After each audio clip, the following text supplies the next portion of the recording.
Alam mo bang higit 70% ng mundo ay natatakpan ng karagatan? Pero sa ilalim ng malalim na tubig na yan, may mga misteryong hindi pa natutuklasan at mga lugar na kahit mga eksperto ay takot pasukin. Ito ang top 10 pinaka-nakakatakot na karagatan sa buong mundo. Handa ka na ba? Number 10. Baltic Sea sa Europa. Tahimik ito sa ibabaw, pero sa ilalim, puno ng mga nakalubog na barko, submarino at mga kemikal na armas mula sa digmaan. Maraming diver ang nakaranas ng kakaibang hilo at takot sa kailaliman nito. Parang may hindi nakikitang presensyang nagbabantay sa ilalim. 9. Caribbean Sea.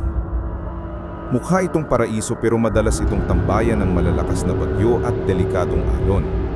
Dito rin matatagpuan ng Bermuda Triangle kung saan daan-daang eroplano at barko ang misteryoso nawawala. Number 8. Mediterranean Sea.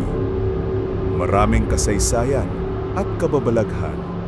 Libo-libong tao ang nalunod dito habang tumatawid. At sa ilalim ng dagat ay mga sinaunang guho at multong barko na tila nananatili sa dilim. 7. Arabian Sea. Kilala ito sa malalakas na monsoon at pag-atake ng mga pirata. Ang mga alon ay pwedeng umabot ng 30 talampakan at maraming mandaragat ang nawala sa biglaang bagyo. Number 6. Tasman Sea sa Australia at New Zealand.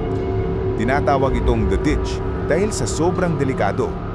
Biglaang bagyo, malalakas na hangin at mga barkong hindi na nakabalik. Sabi ng mga lokal, parang may sariling isip ang dagat na ito. Number 5. Weddell Sea sa Antarctica. Isa sa mga pinakamaraming yelo at pinakamalamig na dagat sa mundo. Kahit nilang minuto lang sa tubig, pwedeng mamatay sa sobrang lamig. Ang katahimikan nito ay parang patay. Puro yelo at dilim. Number 4. Philippine Sea sa Pilipinas. Oo, kasama ang sariling atin. Ito ang pinakamalaking dagat sa buong mundo. At dito matatagpuan ang Mariana Trench, ang pinakamalalim na bahagi ng daigdig. Sabi ng mga siyentipiko, may mga nilalang doon na hindi pa nakikita ng tao at baka mas mabuting hindi na makita. Number 3. South China Sea. Puno ng tensyon, bagyo at misteryo. Daan-daang barko ang lumubog dito dahil sa malalakas na alon at nakatagong bato. May mga ulat din ng ghost ships na lumulutang na walang sakay. Number 2. Indian Ocean. Maganda pero nakamamatay. Dito nangyari ang 2004 tsunami, isa sa pinakamalaking trahedya sa kasaysayan. Isang lindol sa ilalim ng dagat ang bumura sa buong baybayin sa loob lang ng ilang minuto. Number 1.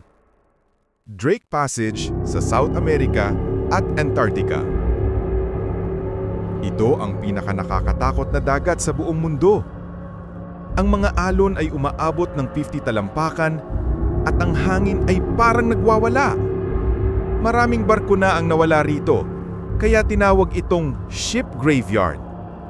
Isang maling galaw lang at kakainin ka ng dagat.